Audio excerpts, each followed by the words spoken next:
So I have something I want to say. Sometimes I start off saying things like, yeah, I'm noticing lately, or, people are telling me or calling me for advice.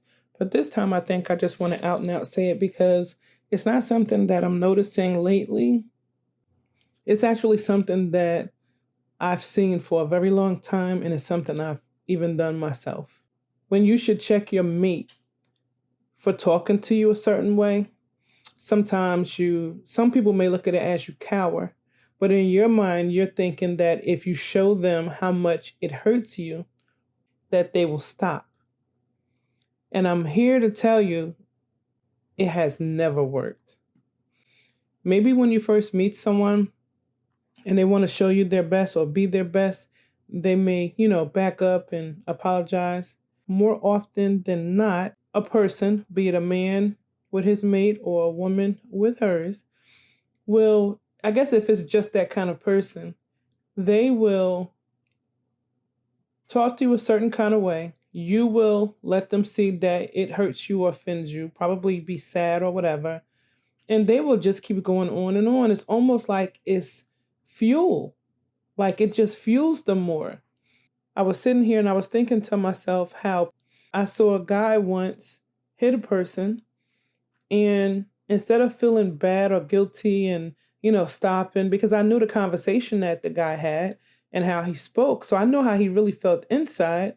But it was something about when he struck the person that instead of that being what showed, like, oh man, I didn't mean to do that. I was just, hurt or angry because you said, instead of it being that, it was like hitting the person got good to him.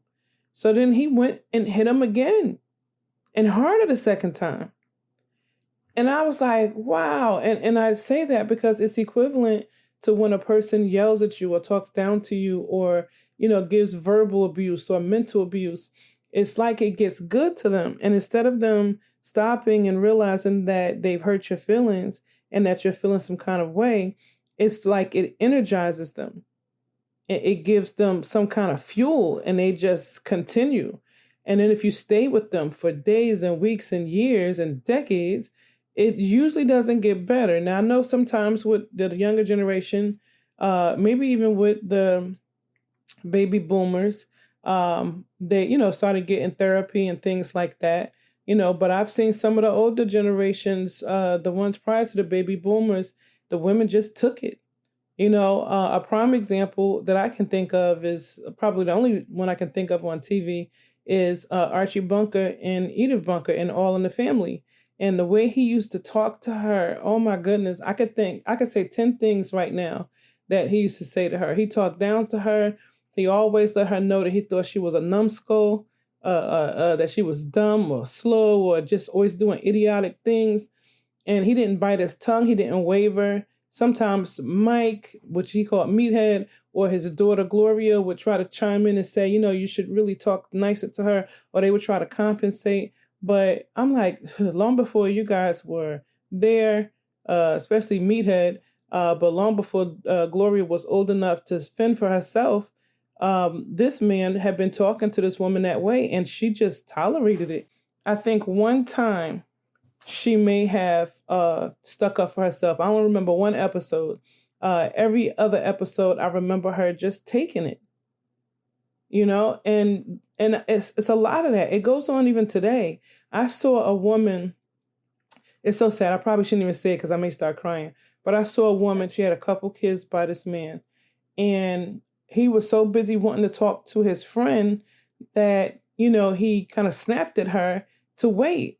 And she was hungry. The kids was hungry, and she was just trying to tell him, like, we walked this long way. We're hungry. We've been waiting. We're waiting for you to, to come on out. And now we're waiting for you. And he just continued on. And he snapped and got nasty. And the person he was talking to didn't even really want to talk to him. The guy, finished the conversation and went ahead with them. But now he got an attitude with her. You know what I mean? Like, you cannot think for a second. And I hate to say this because some people, and I know what this is because I've done it. You just want the person to realize, I love you. I'm here because I love you. No, I don't have to be here. I could be anywhere on this planet. You know what I mean? And don't think because I'm this and I'm that, I'm tall, I'm short, I'm skinny, I'm fat, I'm medium, I don't have a butt, I'm flat chest. And for the women, don't think because the man is working, two jobs to and take it for granted. Don't think because he's a blue collar worker or, because he works in the mailroom or maybe because he's a white collar worker and you may, I don't know, like a different type of a man, whatever, whether it's man or whether it's woman, don't think that because of whatever you have in your head that this person is and likely will just stay with you and tolerate the abuse. That's not the case. And another thing that people don't think about, and I probably should wait and tag this on at the end, but the abuser never realizes that not only do people see it, but there's always some man who's thinking, oh, if she was mine. Oh, if I had her. Or some woman who's looking and saying, she don't know what to do with that man. And I can say that much because as a woman, I've talked to my friends or whatever, and we watched where women just really mistreated a man.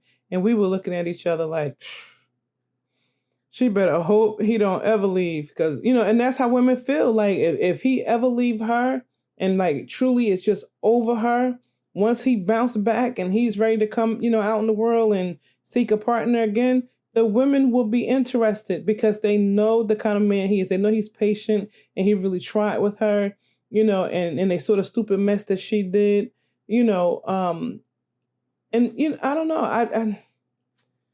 I see it so much. I wish I could just talk, like I normally do and not have these pauses or these sighs, but I've seen it so much where people have mistreated other people. And of course, I'm talking verbal because physically you should just leave. You should leave with any kind of abuse, but especially physically because, that could lead to someone really getting hurt. People have gotten murdered, killed, from abuse. And sometimes even kids get caught in the crossfire.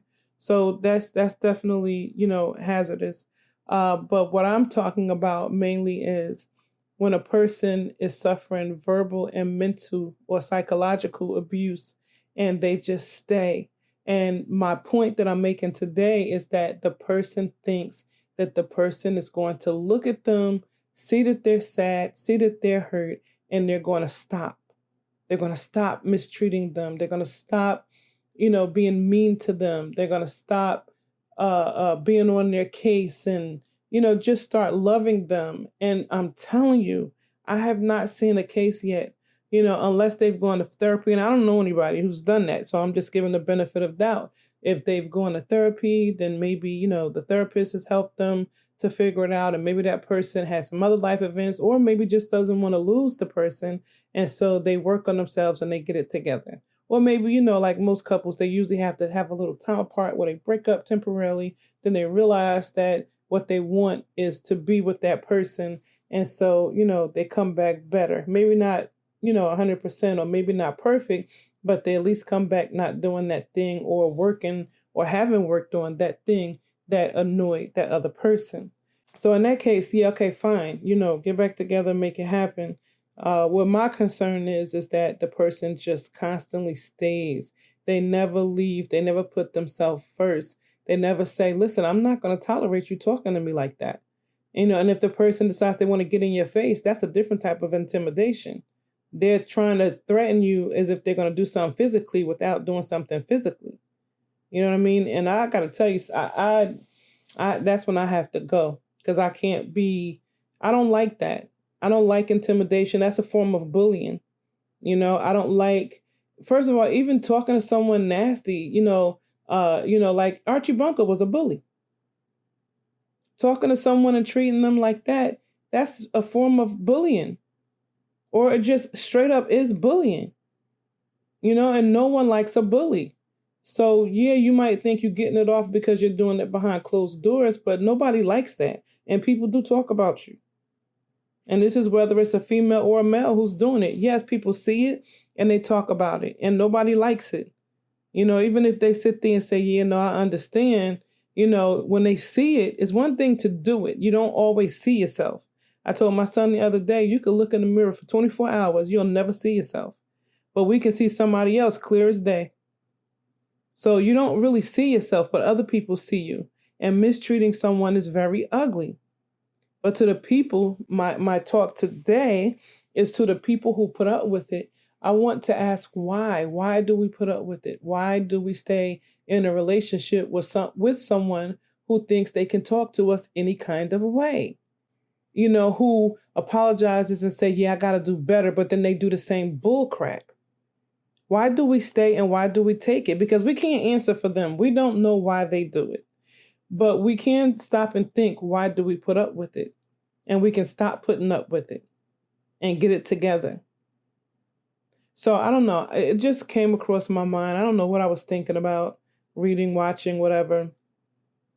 But it occurred to me that, oftentimes we will stay with a person, listening to the way they talk to us, not liking it, and then, think it's going to get better, or think because we show them that this is my main point. The first thing that came to my mind when I thought of this is, we'll show them that we're feeling really sad or really hurt because of the way that they treated us.